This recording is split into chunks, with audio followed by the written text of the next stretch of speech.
우리 한 절씩 교독하고 마지막 9절 같이 읽도록 하겠습니다. 제가 먼저 읽겠습니다. 이스라엘아 들으라, 우리 하나님 여호와는 오직 유일한 여호와이시니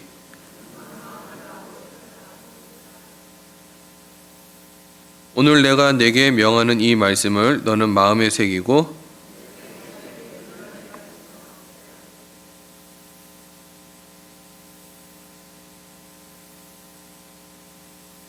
너는 또 그것을 내 손목에 메어 기호를 삼으며 내 위관에 붙여 표로 삼고 또 내 집 문설주와 바깥문에 기록할지니라. 아멘.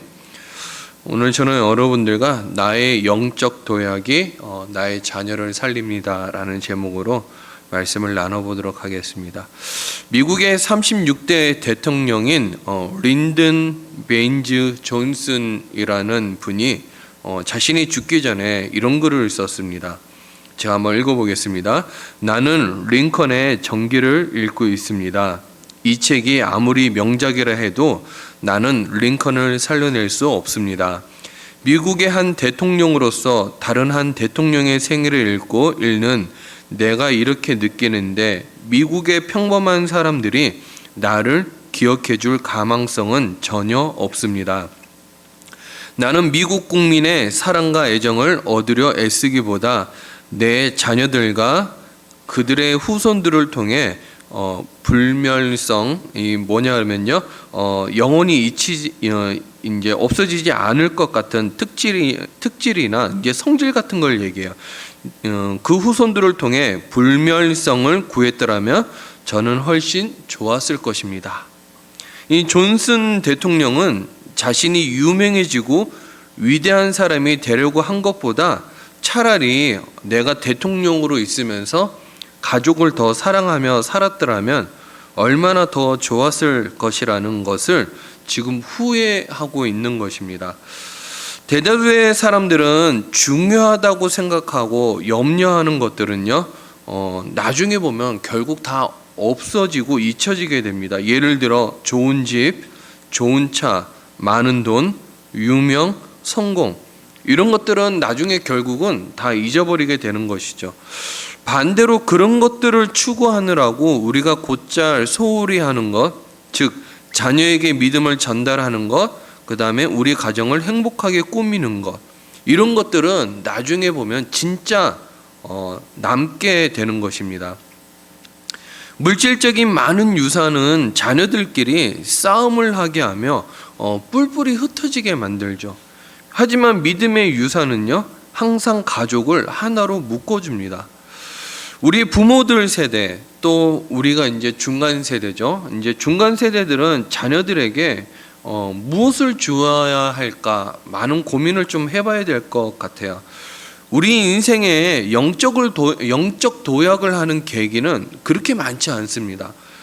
여러분, 영적 도약을 하는 계기는요, 1년에도 한 몇 번밖에 없어요. 그것도 이제 수련회, 이제 청년 때 수련회, 아주 이제 뜨겁게 활활 타오르죠. 또 청소년부 때 수련회, 그리고 인생에 영적 도약이 있을 때는 나중에 결혼하고 나면 또 언제입니까? 뭐 큰 사건과 사고가 있지 않은 다음에야 우리가 영적 도약을 하는 경우는 크게 없다라는 거예요. 전생에 통틀어 가지고 손가락 안에 꼽는다라는 거죠. 여러분, 저는 여러분들이 나이가 들었어도 젊었어도 영적 도약을 하는 계기를 늘 만들었으면 좋겠어요.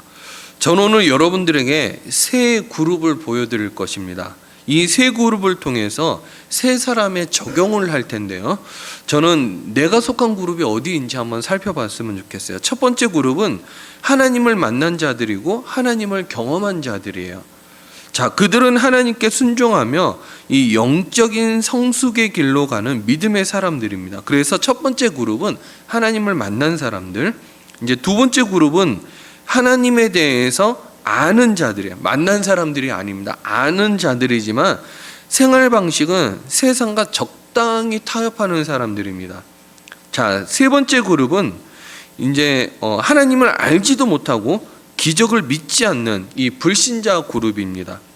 성경은 이 세 그룹에 있는 사람들을 여호수아서와 또 사사기서를 통해서 이야기하고 있는데요. 자, 여호수아서 24장 31절 말씀입니다. 자, 우리 다 같이 한번 읽어봅니다. 시작.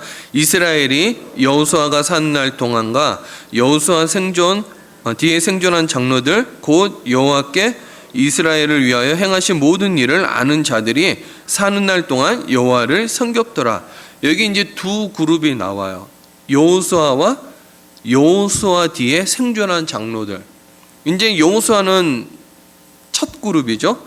뒤에 생존한 장로들은 둘째 그룹입니다. 자, 사사기 2장 10절 우리 한번 넘어가 보겠습니다. 사사기 2장 10절 다 같이 읽어봅니다. 시작. 그 세대의 사람도 다 그 조상에게로 돌아갔고 그 후에 일어나 다른 세대는 여호와를 알지 못하며 여호와께서 이스라엘을 위하여 행하신 일도 알지 못하였더라. 자, 첫 번째 그룹에 속한 사람 누굽니까? 여호수아죠. 하나님을 경험한 사람이에요. 여호수아는 자신의 눈으로 직접 애굽에 내리는 10가지 재앙을 다 보았습니다. 홍해가 갈라지는 것도 보았죠. 여호수아는 가나안 땅의 수많은 적들을 하나님의 능력으로 무찌르는 것도 경험을 하였습니다. 여호수아는 110세에 죽어가면서 그를 따르던 장로들을 모아놓고 거친 숨을 내쉬면서 몇 가지를 당부합니다. 하나님을 사랑하라. 하나님과 친해져라. 그리하면 너희들을 이 아름다운 땅에서 하나님이 너희를 지키실 것이다 라고 얘기해요. 그런데 만약 너희들이 하나님을 멀리하고 이방 민족들과 친근히하고 그들과 혼인을 하면 적당하게 살면 타협하면 하나님이 이 아름다운 땅에서 너희를 쫓아내리라 멸절하리라 라고 외쳤어요. 여호수아는 인생을 살면서 하나님을 최우선순위에 두었죠. 믿음의 사람입니다. 자, 두 번째 그룹, 이 장로들 그룹입니다. 이 장로들은요, 여호수아와 함께 기적을 보았던 자들이에요. 자, 그들은 여호수아가 살아있을 동안에는 하나님께 최우선 순위를 두었어요. 그러나 여호수아가 죽은 이후에 그들의 태도가 완전히 달라집니다. 그들은 적당히 가나안 땅에 사는 이방인들과 타협하며 살아요. 이방인들 쫓아내지 않았어요. 여호수아는 하나님께 전적인 헌신을 하였지만은 이 장로들은요, 부분적인 헌신을 합니다. 그들은 자신들의 자녀가 이방인들과 결혼하는 것을 묵인했어요. 허용했어요. 그리고 허락했습니다. 그들은 가나안 땅의 사람들과 타협하였기에 긴장도 사라졌어요. 그러나 삶은 더 풍성해졌죠. 왜? 이방인들의 습관을 따라갔으니까. 가나안 땅에 처음 정착했을 때 이스라엘 백성들에게는 신세계였어요. 신세계. 왜? 원래 가나안 이스라엘 백성들의 직업이 뭐였습니까? 가축을 기르는 목축업이었어요. 그들의 인생에, 그들의 인생 사전에 창고를 짓는다 이런 건 없었어요. 그런데 가나안 땅에 들어가니까 자신들의 생활 방식과 가나안 땅에 사는 사람들의 생활 방식이 완전히 다른 거예요. 가나안 땅에 들어가니까 일단 뭐가 있어요? 사유 재산이 있어요. 창고가 있어요. 그들은 풍족한 재산이 있더라는 거예요. 그래서 이스라엘 백성들도 타협하면서 가나안 백성들의 삶의 방식을 따라하기 시작했죠. 부유하게 살았어요. 그런데 부유하게 살았는지는 모르지만 성경에 기록할 만한 아무런 삶도 인생도 없었어요. 여호수아의 삶은 여호수아서 24장 전체에 기록되어 있어요. 근데 이 장로들의 삶은요, 고작 사사기 1장, 2장 몇 절만 언급되어 있습니다. 그것도 전부 가나안 땅의 사람들을 쫓아내지 않은 것, 못한 것만 기록되어 있어요. 이 장로들의 삶의 특징은 적당한 타협입니다. 이 세 번째 그룹에 속하는 사람들은요, 가나안 땅에 사는 장로들의 후손들이에요. 자녀들입니다. 이들은 할아버지 세대인 여호수아에 대해서 알지도 못하고 하나님에 대해서도 알지도 못하고 하나님께서 이스라엘 백성들을 위해 행하신 일도 알지 못했어요. 이 사사기 2장 10절에 보면요, 이들은 하나님의 행하신 일들을 알지 못하고 다음 세대가 아니라 다른 세대라고 얘기해요. 다른 세대. 어떻게 할아버지 때에 일어난 일들을 손자가 알지 못할까? 이 기록은요, 믿음의 유산을 또 믿음의 영적인 내가 도약을 하는 것에 대해서 얼마나 중요한지를 보여주는 것입니다. 자, 그렇다면 우리가 한 가정을 통해서 할아버지와 나와 이 자녀의 관계 속에서 무엇이 정말 중요한지를 저는 오늘 세 사람을 소개할까 합니다. 이 첫 번째 그룹에 있는 사람이 다윗이에요. 다윗은 하나님을 경험한 자였죠.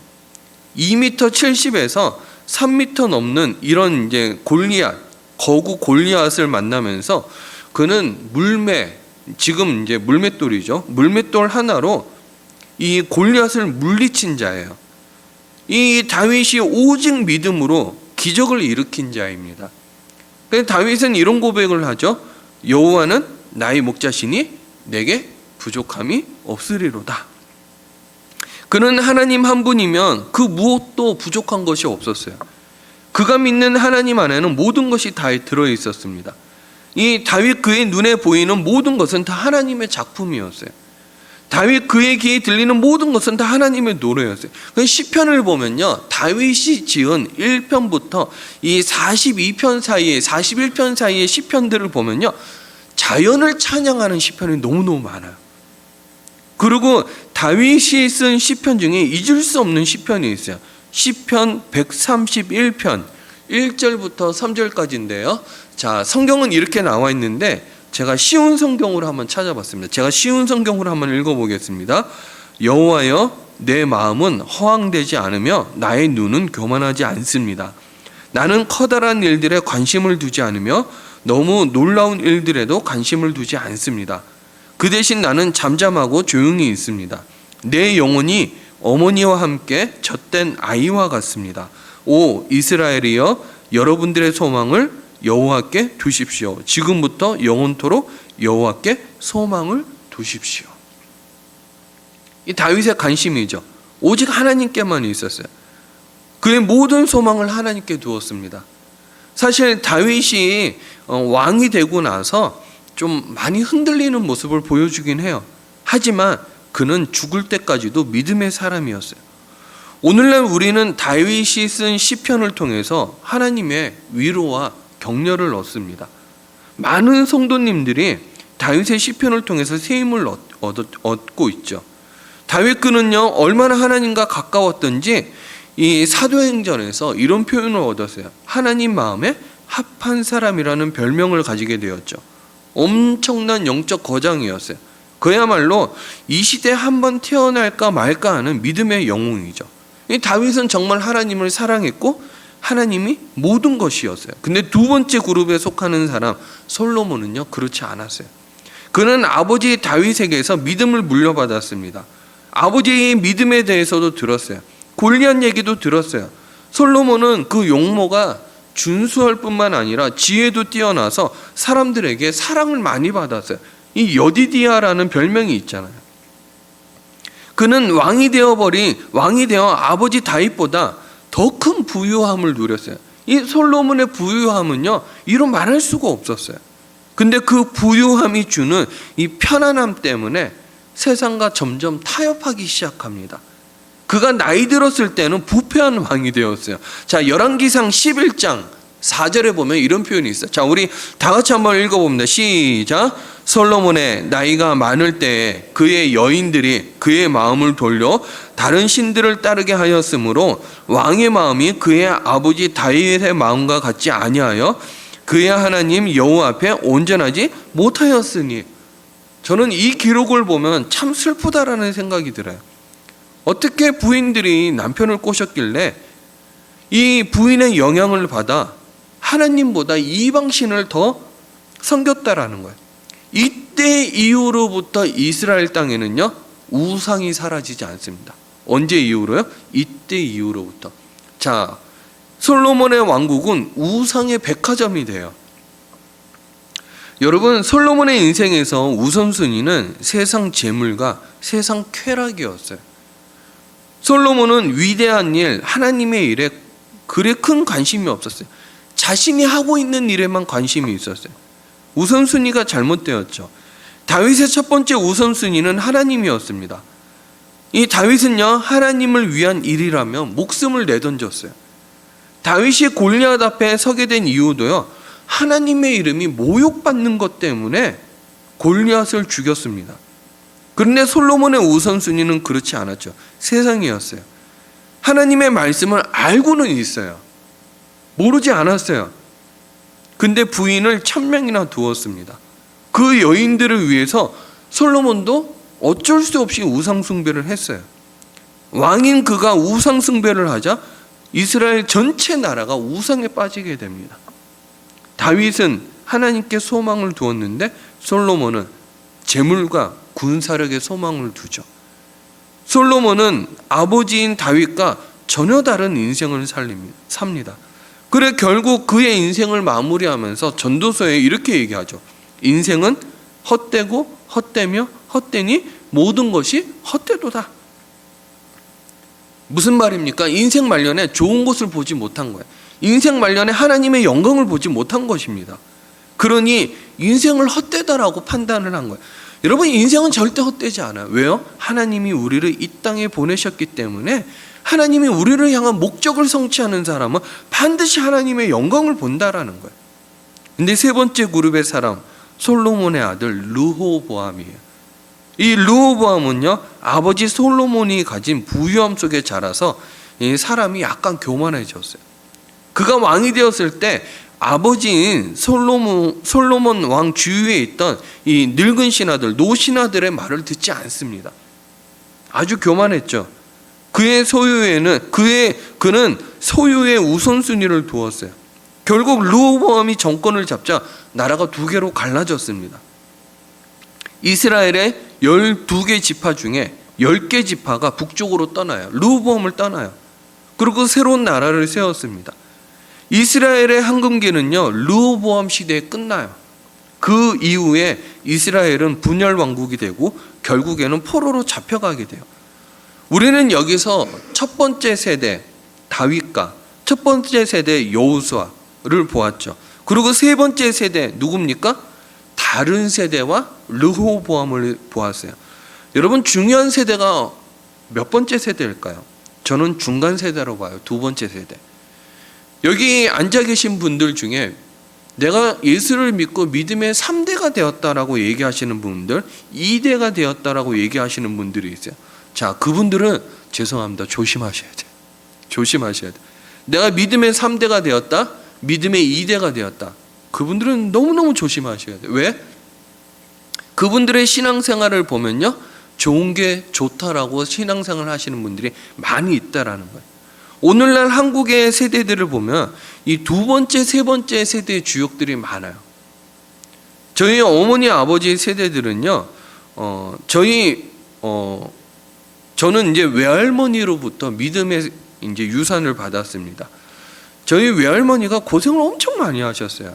여러분, 옛날에 이거 기억하실까요? 태평양이라는 화장품 회사가 있었어요.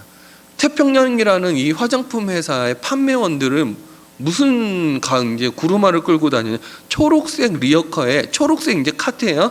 거기 초록색 가방에 태평양 표시가 담겨 있어가지고 그림이 있어서 이거를 이제 그 요구르트 가방처럼 이렇게 딱 열면 거기에 화장품이 좀 담겨 있어요. 그걸 이제 리어커를 이제 구루마를 끌고 골목마다 화장품을 이제 팔던 세대들이 있었어요. 저희 외할머니가 그걸 했어요.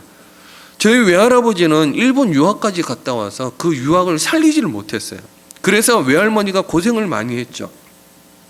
지금은 개포동에 있는 남서울중앙교회인데 이 개포동에 있는 남서울중앙교회가 약수중앙교회로 약수동에서 이제 개척을 했습니다. 제 외할머니가 이제 두 번째 전도받은 집으로서 그 이제 교회에 이제 섬기게 됐죠. 무척 고생을 많이 하셨어요. 여러분들의 부모님 세대도 고생을 많이 했을 것 같아요. 저희 아버지 세대들은 하나님을 믿는다고 하면서 숱한 핍박을 받으면서 믿음을 지켰어요. 저희 외할머니도 그랬고요. 저희 부모님도 그랬어요. 그들은 교회가 즐거움이었고요. 교회가 그들 삶의 전부였어요. 그때 세대는 또 그럴 수밖에 없었어요. 왜? 먹고 사는 것이 힘들었기 때문에 그랬죠. 그걸 못 먹으면서도 교회를 섬겼어요. 저희 어머니는요, 지금도 교회 가서 기도를 많이 하시고 계세요.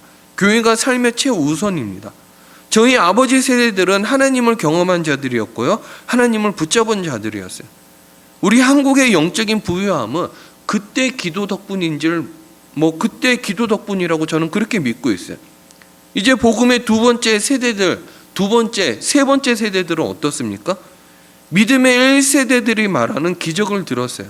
그러나 그들의 삶은요, 하나님을 삶의 최우선순위로 두기보다요, 그들의 삶에 지금 뭐가 우선순위입니까? 성공이 우선순위예요. 하나님을 신뢰하기보다 돈을 더 신뢰합니다. 여러분, 우리 교회는 지금 중요한 기로에 서 있어요. 우리 담임 목사님도 그렇게 얘기하시지만 우리 교회의 연령층을 봤을 때요, 노인들이 많아요. 어르신들이 많아요. 저는 우리 시대에 실수를 되풀이하지 않고 솔로몬의 실수를 되풀이하지 않기 위해서는 우리가 각성해야 될 시기라고 생각해요. 우리는 어쩌면 솔로몬의 실수를 되풀이하고 있어요. 얘기해도 안 들어요. 이미 때가 늦었죠. 여러분, 대학생이 돼서요, 시험 공부에 매달리고 삶의 우선순위에 매달리게 되면요, 교회 안 나옵니다. 그들은 결혼해서 더 교회 나올 것 같죠? 그렇지 않아요. 그들은 결혼하면요, 큰 사건 사고가 터지지 않는 한 그들의 삶은 돌이키는 게 힘들어요. 여러분, 해오던 대로 하는 삶의 패턴과 습관은요, 잘 안 바뀝니다. 여러분, 잘 바뀌던가요? 안 바뀌죠. 하나님으로 만족하였던 다윗보다요, 더 많은 부귀와 영화, 더 재밌는 것들이 세상에 얼마나 많습니까? 우리 자녀들은요, 지혜로운 것을 찾았던 솔로몬의 길을 가고 있어요. 어쩌면 르호보암의 길을 가고 있죠. 믿음의 열정이 식고 세상과 적당히 타협하는 것은 정말 무서운 일인데 그들은 모르고 있다라는 거.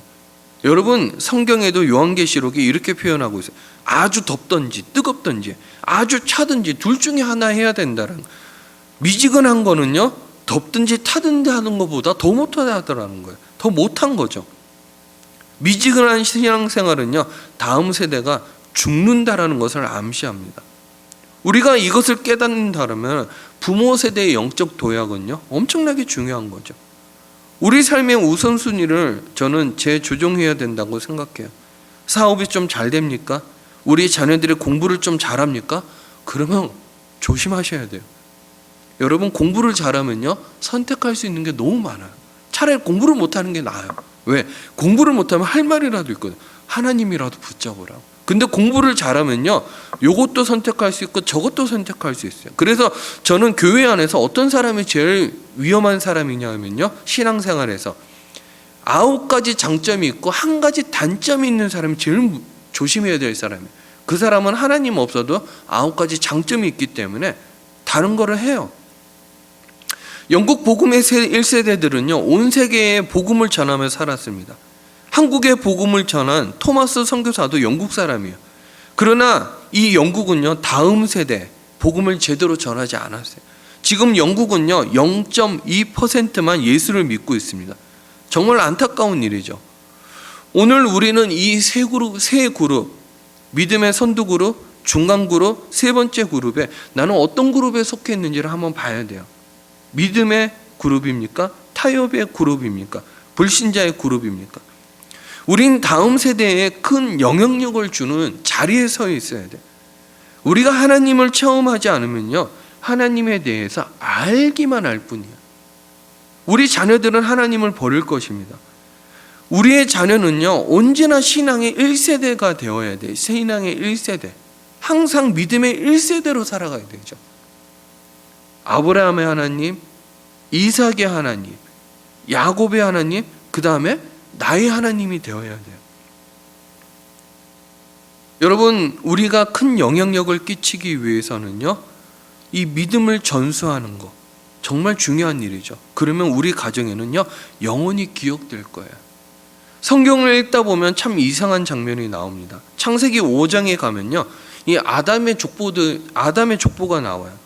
5장 전체가 누가 누구를 낳고로 시작해서 누가 누구를 낳았는데 죽었다라고 끝이 나요. 세계 최고의 베스트셀러인 성경을 여러분 이렇게 쓰면 되겠습니까? 누가 이런 책을 읽을까요? 안 읽겠죠. 족보가 나오는데. 근데 성경은 굳이 이 족보를 기록하고 있어요. 무엇을 말하는 겁니까? 우리가 남기는 것이 자녀밖에 없다라는 거예요. 그리고 우리는 죽는다라는 거죠. 창세기 5장은 우리 자신의 삶이 대단하지 않다라는 거예요. 우리의 삶은 자녀에게 미치는 영향력이 전부라고 말하고 싶은 거죠. 위대한 일, 부유한 일, 재밌는 일, 세상의 유명, 이건 죽으면 끝이 나요. 그러나 우리 자녀에게 믿음을 준 이 믿음의 일은요, 성경 대대를 통해 가지고 이 세대를 통해서 대대로 이 믿음은 계속 전파가 되었어요. 저는 여러분들의 자녀들이 믿음의 1세대가 되었으면 좋겠어요. 공부 좀 잘하는 거 잠깐입니다. 공부 좀 못하는 거 잠깐입니다. 여러분, 저는 뭐 공부를 잘했나요? 그렇지 않아요. 또 공부를 잘하면 그게 또 영원한가요? 그렇지도 않아요. 여호수아처럼 하나님을 수없이 믿고 수없이 이제 많이 경험한 사람, 또 하나님만 붙잡으면 요단강도 갈라지고 여리고 성도 무너지는 것을 경험한 사람, 하나님의 음성에 순종하여 가나안 땅을 다 차지한 사람, 죽어가면서 하나님과 친하라, 하나님을 사랑하라고 외치는 사람, 다윗처럼 하나님이 전부인 사람, 눈에 보이는 것이 하나님의 흔적인 사람, 귀에 들리는 것이 모두 하나님의 노래인 사람, 하나님을 인생의 최우선순위에 두는 사람, 하나님을 노래하는 사람, 하나님을 사랑하는 사람, 하나님 때문에 기쁨이 넘치는 사람, 하나님을 위해서 죽는 사람. 여러분, 우리의 신앙은 어떻습니까? 어디에 데려다 놓아도 하나님을 사랑하는 사람, 하나님을 최우선순위에 두는 사람, 이걸 키우는 게 가장 중요한 거죠. 저는 저희 아들에게 중요하게 생각하는 몇 가지가 있어요.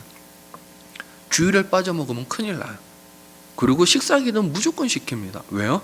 식사기도만큼 내가 하나님을 인식하는 가장 중요한 동행 방법이 하나이기 때문에 그래요. 여러분, 요즘 애들 중에 식사기도 안 하는 사람 많아요. 여러분, 우리는 하나님의 사람으로 키우는 거 가장 중요하죠. 그러면 내가 하나님 나라의 왕족이 되는 거예요. 우리는 믿음의 사람으로 커야 되고요, 우리 자녀들을 믿음의 사람으로 키워야 돼요. 여러분, 조금만 타협하면요, 우리 자녀들은 복음의 2세대, 3세대가 되고 말아요. 말라기 2장 15절에 보면 이런 표현이 있어요. 자, 말라기 2장 15절 한번 보여주세요. 제가 표준 새 번역으로 읽어볼게요. 한 분이신 하나님이 내 아내를 만들지 아니하였느냐? 육체와 영이 둘 다 하나님의 것이다. 한 분이신 하나님이 경건한 자녀를 원하시는 것이 아니겠느냐? 이렇게 얘기해요. 여기서 얘기하고 싶은 건 이거예요. 하나님은 너를 통해서 경건한 자녀를 얻고 싶다라는 거예요. 여러분, 우리가 이 땅에 왜 태어났을까요? 여러분, 유명합니까? 유명하지 못합니까? 그건 뭐 크게 중요할까요? 그건 지금 부모잖아요. 그러면 자녀를 어떻게 키워야 될지를 고민을 해야 되죠. 제가 얘기 드렸죠. 남자는 가정을 책임져야 되는 저주를 받고 살았고, 여자는 가정을 책임져야 되는 저주를 받고 살았어요. 이게 하나님이 아담과 하와에게 내린 저주예요. 그들은 평생 살면서 가정을 떠나서 또 가정을 먹여 살려야 되는 이 저주로 자유하지 못했어요. 이게 죄의 저주였어요. 근데 이 한 사람의 영향력이 얼마나 큰 영향력을 끼치는지 몰라요. 여호수아 한 명이 살았을 때는요, 이스라엘 전체가 하나님을 버리지 않았어요. 이 엄청난 능력을 가진 이 핵폭탄은요, 이 한 개의 작은 원자, 여호수아라는 작은 원자로부터 시작됐죠. 여러분, 산들이 많은 나라, 핀란드와 같은 그런 이제 눈 덮인 이제 산들이 많은 나라에는요, 이 조그만 눈 한 해가 마을을 폭삭 가라앉게 만드는 이 산사태가 일어나는 일들로 많이 일어나요. 근데 이 산사태가 일어날 때요, 이 산 꼭대기에서 구르는 작은 눈송이 하나가 큰 눈을 만드는 거죠. 저는 우리 교회에 여러분들의 자녀를 통해서 이 시대를 이끄는 하나님의 자녀들이 나왔으면 좋겠어요. 유명해지라고 얘기하는 게 아니에요. 복음으로 이 시대를 바꾸는 그런 믿음의 1세대들이 나왔으면 좋겠다라는 거예요. 하나님을 사랑하라는 것이죠. 자, 신명기 6장 우리 5절 한번 보도록 하겠습니다. 5절. 자, 우리 다 같이 한번 읽어봅니다. 시작. 너는 마음을 다하고 뜻을 다하고 힘을 다하여 내 하나님 여호와를 사랑하라. 자, 신명기 6장을 얘기할 때 이 말씀을 받던 세대들이 몇 세대입니까? 몇 세대예요? 2세대예요. 2세대. 1세대는 다 어떻게 됐어요? 죽었어요. 광야에서 불순종해서. 2세대들 보고 지금 이제 모세가 뭘 얘기하는 거예요? 하나님을 사랑하라는 거예요. 하나님을 사랑하라. 여러분, 왜 이 얘기를 했을까요? 여호수아는 끝을 알았습니다. 끝을 알았어요. 그래서 진짜 얘기하고 싶은 게 이거예요. 하나님을 사랑해라. 죽도록 사랑해라. 여러분들 자녀들도 하나님을 죽도록 사랑하게 만드십시오. 찬송가 가사 중에 이런 구절이 있죠. 구주를 생각만 해도 내 마음이 좋거든. 주 얼굴 배울 때야 얼마나 좋으랴. 이방 여인 룻, 하나님만 죽도록 최우선 순위에 두었어요. 그랬을 때 내 손자가 다윗이 되었더라는 거죠. 여러분들의 신앙을 좀 새롭게 하셨으면 좋겠어요. 여러분들의 신앙 지금 몸이 건조하고 의심도 많고 또 습관에 또 젖어 있고, 여러분 인생은 한 번밖에 살지 않습니다. 결단을 내야 될 때가 와요. 내 자녀를 보면서 과연 눈을 감을 수 있을지. 저는 여러분들에게 한 가지 부탁드리고 싶다 그러면, 나의 영적 도약이 내 자녀의 영적 생명입니다. 저는 이렇게 말하고 싶어요. 그래서 집안에 누군가는 목숨을 걸고 하나님을 섬겨야 돼요. 그 씨앗이 우리 자녀와 후손들에게 영원히 전달되는 거죠. 저는 그것을 얘기하고 싶어요. 내가 예수를 잘 믿지 못할 것 같으면은 굶어 죽는 한이 있더라도 목사가 되라고 얘기하고 싶어요. 여러분들 자녀들. 이게 생각해 보니까는 이 목사가 되고 자녀가 되는, 이제 선교사가 되는 것이요, 자녀에게 신앙을 물려줄 수 있는 가장 확실한 방법이에요. 조나단 에드워즈라는 이 가문을 봤을 때요, 목사가 너무너무 많았어요. 여러분, 정치인은 몇 명 안 돼요. 부통령 몇 명 안 돼요. 국회의원 몇 명 안 돼요. 선교사, 목사 너무너무 많았어요. 근데 이 가정을 축복되게 만드는 것이, 내가 선교사가 되고 내가 하나님의 일에 목을 매는 거고 내가 목사가 되는 것이 이 가문을 이끄는데 가장 중요한 수단이 되었더라는 거예요. 여러분, 하나님은 여러분을 사랑하시죠. 물론 압니다. 저만큼 여러분 하나님 사랑합니다. 그런데 중요한 거, 이게 하나님의 사랑이 내 대에서 끝나면 안 된다라는 거예요. 내 대에서 끝나면. 여러분, 우리 자녀들은요, 안 보는 것 같죠? 여러분들의 모든 생각과 모든 행동을 일거수일투족 지켜보고 있어요. 여러분들의 자녀가 큰 문제가 생기면 얼마나 가슴이 아픕니까? 그러나 중요한 거, 우리 부모가 기도하고 있다라는 그 믿음 하나 때문에, 그래, 우리 엄마는, 우리 아빠는 기도하고 있어. 이거를 믿고 있더라는 거죠. 저는 여러분들의 신앙 안에 날마다 영적 도약이 있었으면 좋겠어요. 결혼하지 않아도 똑같아요. 내가 결혼할 거잖아요, 나중에. 그리고 애도 낳을 거야. 독신으로 살겠다고 하는 사람은 없잖아요. 독신으로 사는 건 특별한 거예요. 성경에서 독신으로 사는 걸 추천하지 않습니다. 독신으로 사는 건 하나님의 뜻이 아니에요. 그런데 중요한 것은, 내가 결혼을 하든 내가 자녀를 낳든 중요한 거는 나의 신앙, 내가 책임져야 된다는 거. 저는 이 찬양을 부르면서 우리가 나의 신앙에 대해서 다시 한번 생각해 봤으면 좋겠어요. 자, 십자가 그 사랑 멀리 떠나서인데요, 저는 여러분들의 인생에 영적 도약을 통해서 나의 가정도 살리고 나의 자녀도 살리고 내 주변의 사람들을 살리는 여러분들이 삶에 되길 주의 이름으로 축복합니다. 자, 우리 십자가